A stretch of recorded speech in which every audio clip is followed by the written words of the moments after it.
What's good, everybody? Welcome back. So this is a quick little video for 2007 Toyota Camry, and that's for the V6. In this video, I'm not going to be showing you step by step like I always do. I'm just going to let you guys know you guys need to be able to remove the alternator. As you guys can see, it's not there anymore. All the other videos that I've seen, we're telling you guys to take off the fan. If you do remove the fan, you're going to have to pretty much remove the coolant on this line. This line has to go. I was able to do it without removing anything. I'm gonna show you guys real quick how to do it if you guys want to do it like this. It is a little bit tight, but if you do it correctly, you don't have to worry about removing the fan and then adding the coolant at the end. It is a little bit of process to it, but the way that I did it is nothing much to it. So the first thing, go ahead and remove the negative terminal from the battery. After you guys do that, you guys want to remove this. It's under my tools, but it's the latch to grab the hood, which is right here, and it just has 3 bolts. There's 2 right here, and then this one right here. After you guys do that, go ahead and just remove this one right here. It's just holding on by 3 bolts on the top and 1 on the bottom, which is that one right there on the bottom, and then the 2 bolts on top is the ones that on the little cross member right here on the top. Once you do that, go ahead and remove the 4 bolts that are right here, and that's to remove the top cross member. After removing the cross member, what I did is went ahead and just took off the bolt that holds the dipstick, which is this one right here, and I went ahead and just took it out because it is going to be on the way and you want the most room that you can get. And you're also going to need to take off that bracket from the alternator before removing it or trying to move it around, because it is going to be a little bit more extended, so it's going to be hidden different kinds of ways right here. It is possible, like I said, once you do that, you're going to want to remove pretty much all the connections that are right here on the bottom, which is this one for the compressor.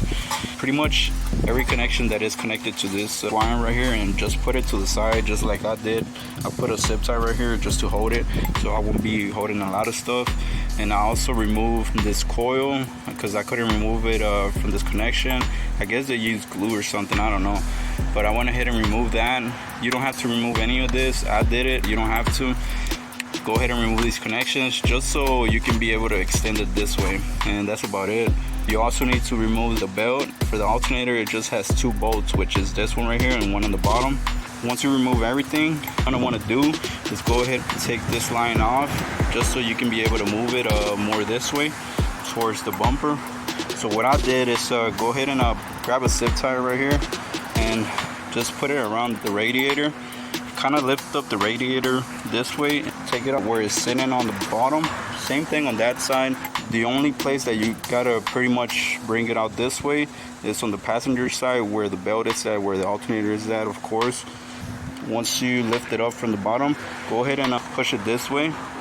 But make sure you be aware of those lines right there. Make sure you guys don't hit them right here on the frame or anything like that. Make sure they're free. And just put the zip tie around it and just zip tie it and keep bringing it this way. One thing I forgot to tell you guys, remove this little rubber pieces just on the driver's side, which is this one, because it is going to be hidden. If you remove it, it's going to give you a little bit more space to bring it this way. That should give you enough room to be able to take it out.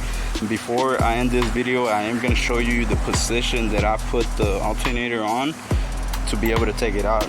Once again, I'm sorry for not doing it step by step, but I just wanted to show you guys it is possible to do it without removing the fan and the radiator hose, because it is a little bit more process. And if you don't have to do it, why do it, you know?